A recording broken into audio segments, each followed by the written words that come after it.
Sabrina Elgers, votre enseignante d'intelligence artificielle. Dans cette vidéo, on va continuer les programmes d'un agent. On va s'intéresser à l'agent à base d'objectifs. Vous trouverez dans les vidéos précédentes où on a parlé de structure d'un agent, les programmes d'agent, l'agent réflexe et l'agent réflexe à base de modèles. Donc il est à noter que le point numéro 4, le point numéro 5, on a discuté de façon générale sur les agents réflexes. Là où vous avez une action, une perception, je traite et j'ai une action. À partir du point 6, c'est-à-dire les agents à base d'objectifs et les agents à base de services, et aussi plus tard les agents d'apprentissage, au fait c'est des agents qui prennent en considération l'historique de perception et prennent en considération les conséquences futures de leurs actions. Donc dans cette vidéo, on va s'intéresser aux agents à base d'objectifs. La future vidéo, on verra les agents à base de services. Ce qu'on vient de voir jusqu'à présent, ce sont les agents réflexes à base de modèles. C'est-à-dire, c'est des agents qui, en ayant en entrée une perception, ils vont faire une action, mais en ayant une certaine connaissance sur leur environnement qu'on a appelé le modèle. Mais il se trouve que cette connaissance-là n'est pas suffisante pour une prise de décision. Si je prends l'exemple suivant, l'exemple de la voiture autonome, ou bien du taxi driver. Donc imaginez ce taxi driver en train de rouler dans une route. Donc il va arriver à un certain moment où il devra décider, cet agent-là, il devra décider soit il doit aller à droite, soit il doit aller à gauche. Quelle serait la meilleure décision à prendre ? Donc dans ce cas-là, cet agent-là, il a besoin de ce qu'on appelle il a besoin de savoir c'est quoi sa destination. Imaginez que la destination elle est ici. Donc là, automatiquement, mon agent, il va aller tout droit. Il va continuer tout droit. Et puis, il va aller, on va dire, à droite jusqu'à sa destination. Donc, pour résumer, ce type d'agent, on appelle ce type d'agent des agents à base d'objectifs. C'est ce qu'on appelle, au fait, un agent à base d'objectifs. Au fait, c'est la destination qui va permettre à cet agent-là de prendre une décision, la décision la plus adéquate. Pour ce qui suit, une architecture d'un agent à base d'objectifs. Je vais agrandir un petit peu l'architecture. Donc le principe c'est le même. Donc vous avez d'un côté vous avez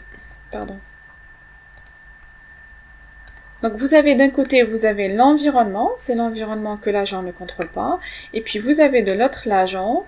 L'agent il capte les perceptions à partir de senseurs, à partir de son environnement, et il agit sur l'environnement en utilisant ses actionneurs.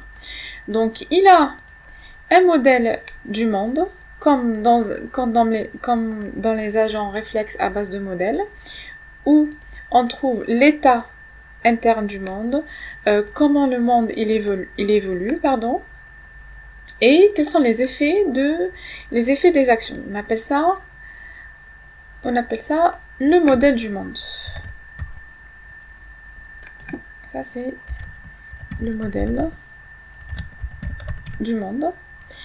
Donc, il a aussi comme un agent réflexe à base de modèle, donc une entité qui lui permet de dire c'est quoi l'état actuel du monde, en utilisant le modèle du monde.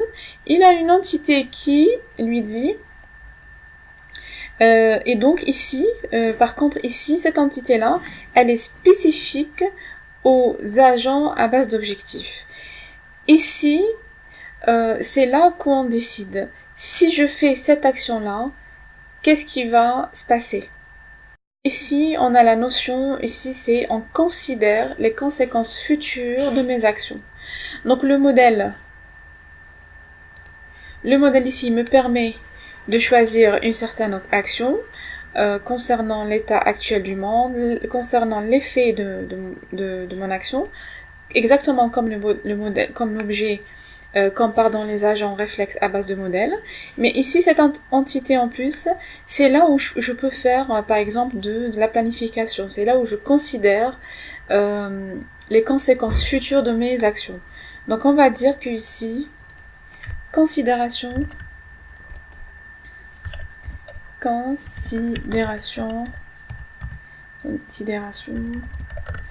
des actions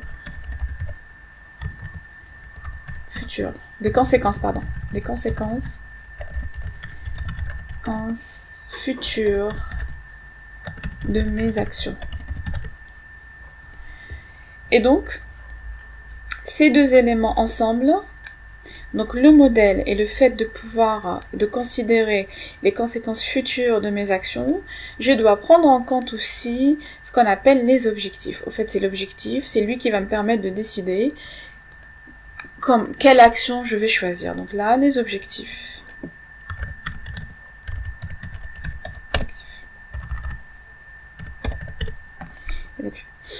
Donc pour résumer, un agent à base d'objectifs, il diffère d'un agent réflexe à base de modèle. C'est que non seulement il a un modèle du monde, mais en plus il a des objectifs qui lui permettent de faire le choix quand il s'agit de quelle action il doit entreprendre, et aussi il réfléchit aux conséquences futures.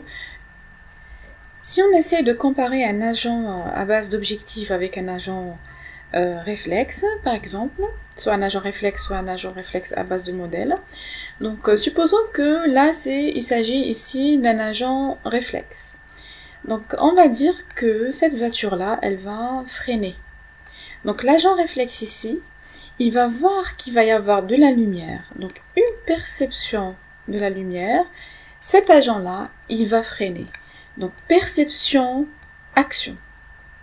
Par contre, si c'était un agent à base d'objectifs, ici on va dire son objectif c'est de rester en sécurité, on va dire. Un objectif parmi ses objectifs, c'est la sécurité de ses passagers. Donc là, il va faire la même perception qui est la perception de la lumière qui s'est allumée de cette voiture-là.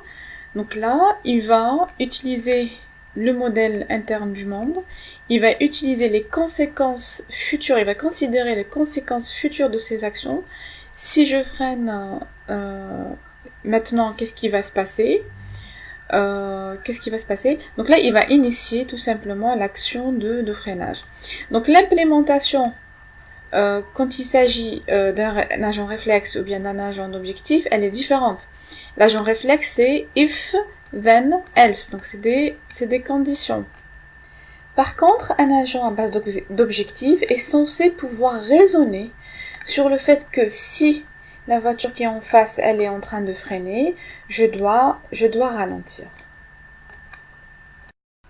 Et si par exemple, mon agent à base d'objectif, il est dans un environnement où il pleut, soudainement il pleut.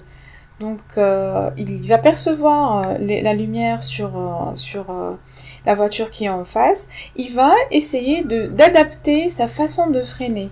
Elle sera différente que s'il freine dans une situation ou dans un environnement où il pleut pas. Par contre, un agent réflexe, ça sera la même chose. Il voit de la lumière, action. Donc perception, c'est la lumière, action, c'est frein. Alors, pour résumer, les agents à base d'objectifs, on peut dire que ces agents-là, ils posent la question ici. Donc, ils considèrent les conséquences futures de leurs actions. Ils doivent avoir un modèle sur comment le monde évolue en réponse à leur action. Comme on l'avait dit tout à l'heure, les décisions sont basées sur les conséquences futures de leurs actions. Ils considèrent le monde pas comme il est actuellement, mais comment il serait dans le futur. Ils doivent avoir un but, soit un but test ou bien un objectif. Aussi, ils peuvent faire des plans complets ou bien optimales. Ils peuvent faire de la replanification. En fait, c'est ce qu'on appelle, parmi les agents à base d'objectifs, il y a les agents qu'on appelle les agents qui planifient. Donc avec ça, on aurait terminé l'agent à base d'objectifs. Donc lors de la prochaine vidéo, on va étudier l'agent à base de service. Bien sûr, si quelque chose n'est pas clair, n'hésitez pas à me laisser un commentaire ou bien poser vos questions, ça me ferait plaisir d'y répondre.